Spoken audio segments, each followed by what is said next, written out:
자, 안녕하십니까. 하이퍼랩입니다.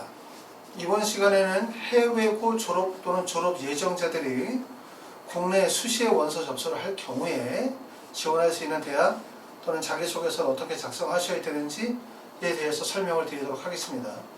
올해는 특히 이제 코로나19로 인해서 해외 대학을 목표로 삼으셨던 분들이 국내로 들어오시는 분들이 꽤 많으신 것 같아요. 그래서 재외국민 전형도 보면은 원서 지원하는데 여러 가지 어려움이 있지만 해외에서 국내로 들어오시는 분들이 상당히 많았고, 또 재외국민의 원서를 썼었던 분들 중에서 일부는 수시의 원서를 지원하실 수 있을 거고요. 또 재외국민 전형에 아예 해당이 되지 않으시는 분들은 9월 수시의 원서 접수를 다 하시겠죠, 그렇죠?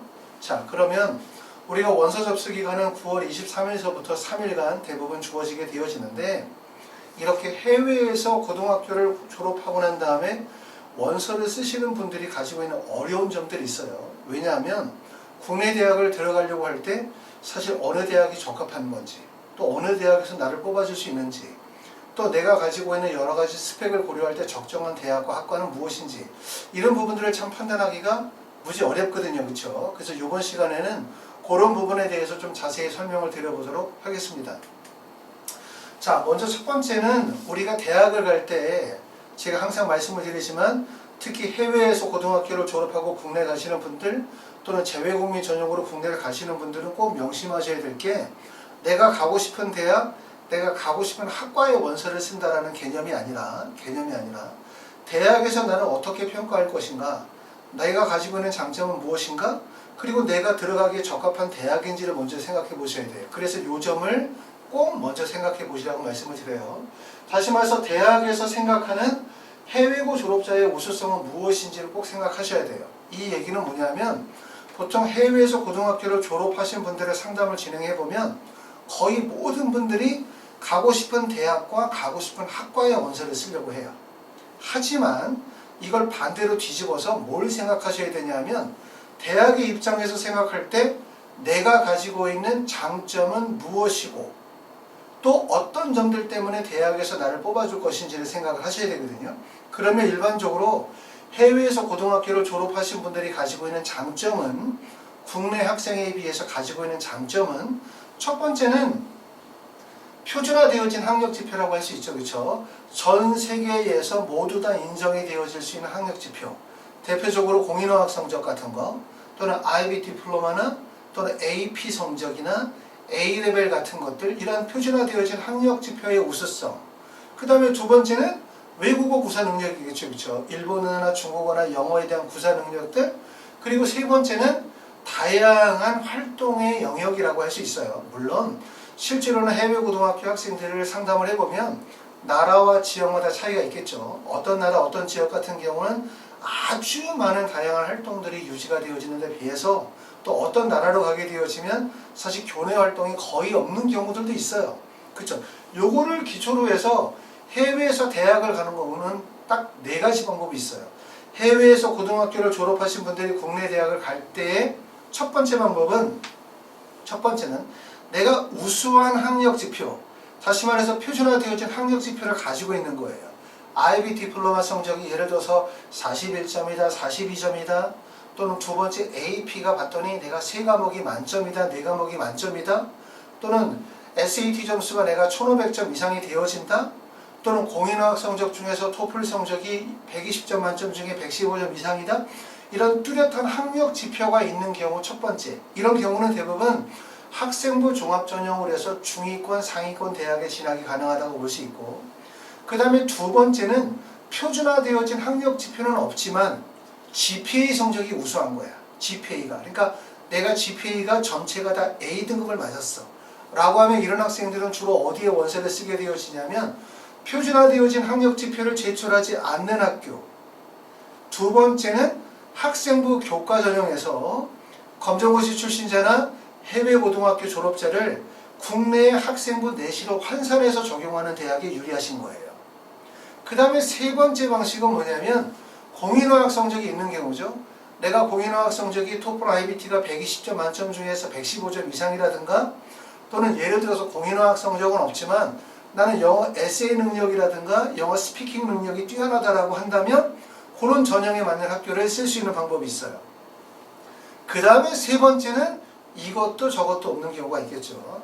내가 뚜렷한 표준화되어진 학력 지표가 있는 것도 아니고, 그렇다고 해서 GPA 성적이 매우 우수한 것도 아니고, 그렇다고 해서 영어 능력이 매우 우수한 것도 아닌 경우, 이런 경우에 이제 우리가 지원할 수 있는 대학의 4가지 부류라고 말씀을 드릴 수가 있는데, 우리가 어려운 점들은 뭐냐면 해외고 졸업자라고 하는 게 사실은 그렇게 환대받지 못하는 전형이고, 더군다나 이제 연세대학교 국제기월이거나 아니면 연세대학교 미래인재 전형 또는 한동대 같은 경우는 해외 고등학교 선발 인원이 어느 정도 정해져 있지만 거의 모든 학교들은 국내고 학생들과 같이 경쟁을 해야 되다 보니까 사실 경쟁에서 우위를 점하기가 매우 어렵단 말이에요. 그렇죠?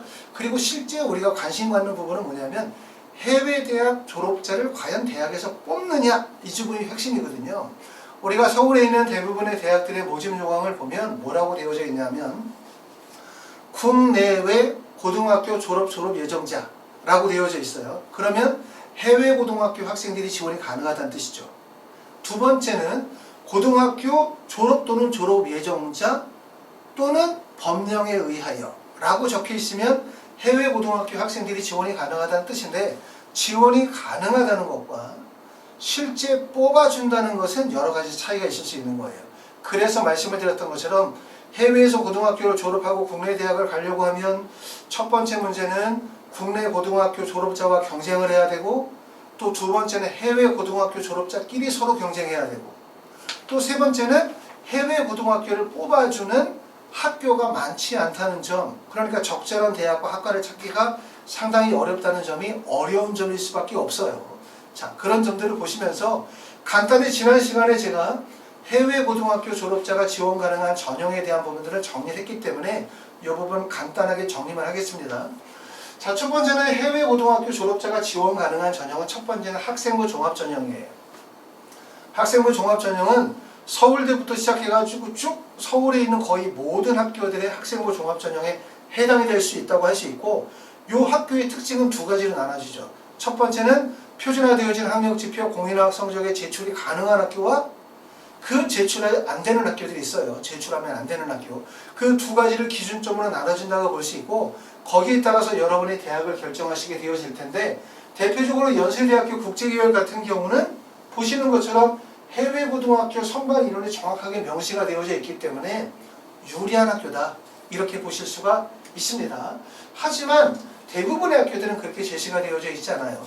두 번째는 뭐냐면 표준화되어진 학력지표는 없지만 나는 GPA가 좋아, 학교에서 공부를 되게 열심히 했거든.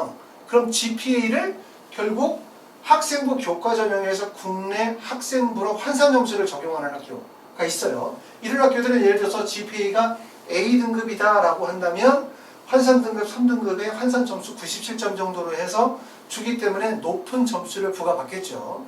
이렇게 적용을 하는 학교들이 두 번째가 있고, 세 번째는 어학특기자 전형이라고 했어요. 어학특기자 전형, 공인어학 성적을 제출하는 어학특기자 전형은 아시는 것처럼 2022학년도에 폐지가 되어지기로 했기 때문에 나와 있는 것처럼 공인어학 성적을 제출하지 않는 학교들, 한양대, 이화여대, 경희대 같은 학교들은 아무래도 이후로도 계속 지속이 되어질 것 같긴 한데, 사실은 학생들이 많이 몰리죠. 이렇게 한양대나 이화여대나 경희대 같은 학교들은 뚜렷한 표준화되어진 학력지표가 없는 학생들 중에서 공인학 성적에 우월성이 있거나 언어 구사 능력에 탁월성이 있다고 생각하시는 분들이 이쪽 대학에 많이 몰리고, 이쪽 대학에 몰리시는 분들은 아마 준비 기간도 상당히 오랜 시간 동안 학원을 다니면서 준비를 하는 것 같아요.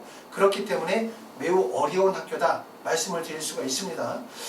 자, 그 다음에 이제 라번에 해당되어지는 것이 자연계 학생들 중에서 학생부 종합 SW 인재 전형, 우리가 소프트웨어 프로그래밍이거든요. 자, 그런데 국내는 아시는 것처럼 국내 교과목 학습 내용 중에서 컴퓨터 사이언스와 같은 교과목이 없어요.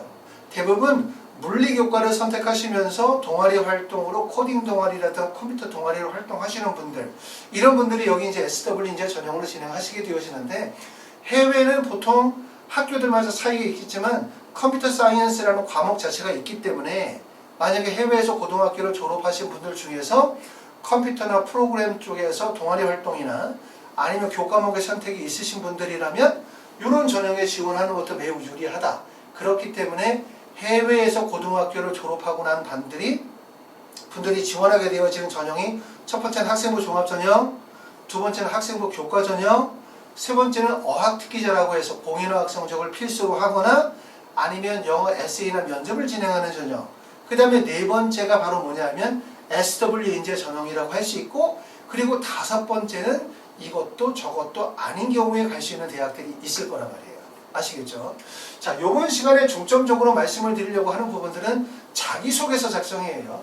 해외에서 고등학교를 졸업하고 국내 대학을 갈 때 참 어려운 점은 뭐냐면 대학과 학과 선택이 처음에 참 제일 어려워요. 어떤 대학, 어떤 학과를 선택해야 되는 건지, 내 성적에서 어느 정도의 원서를 써야 적정 안정인지를 판단하기가 되게 어렵다는 점이에요. 그렇죠? 그런데 해외에서 고등학교를 졸업하고 원서를 쓰는 전형은 모두가 다 대부분 다 첫 번째 1단계 서류평가, 그러면 결국 GPA 성적, 표준화 학력지표 들어가면서 자기소개서 반드시 써야 되고, 그 다음에 1단계 통과되고 난 다음에 면접을 진행하셔야 되는 거예요.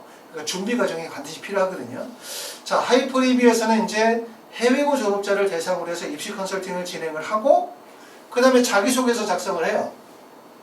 해외고 졸업자의 자소서 작성에 가장 큰 어려운 점은 여러 가지가 있어요. 첫 번째는 외국에서 1년이나 2년, 3년 이상 외국에서 거주하다 보면 아무래도 한국어 구사 능력, 특히 글 쓰는 능력은 많이 떨어지기 때문에 글 쓰는 것 자체가 어렵기도 하지만 가장 어려운 점은 뭐냐면 뭘 어떻게 써야 될지를 모르는 거예요. 쓸 소재가 마땅치 않거나 소재가 있다 하더라도 이걸 입시에 맞게 어떻게 적용시켜서 써야 되는지를 모르죠. 왜? 자소서라는 게 실제 어떤 특징이 있는지를 잘 모르기 때문에. 그렇기 때문에 아마 자소서는 국내 학생들은 자소서를 쓰기 위해서 어떤 과정을 거쳐야 되는지에 대한 설명이 있거나, 또는 학교의 교내 대회에서도 자소서 글쓰기 대회라는 게 있어요. 그러니까 고등학교 2학년 정도 되면 한 번 정도 써보고 고3 돼서 쓰기 때문에 대략적 방향을 이해하는데, 해외 고등학교 졸업하신 분들은 아마 자소서를 쓰려고 하면 뭘 어떻게 써야 되는 것인지에 대해서 전혀 파악이 안 되시는 경우들이 많습니다. 그게 아마 가장 어려운 점일 것 같고, 하이퍼리뷰에서는 이제 해외 고등학교 졸업자 대상으로 해서 입시 컨설팅이나 자기소개서 작성이 진행이 되거든요.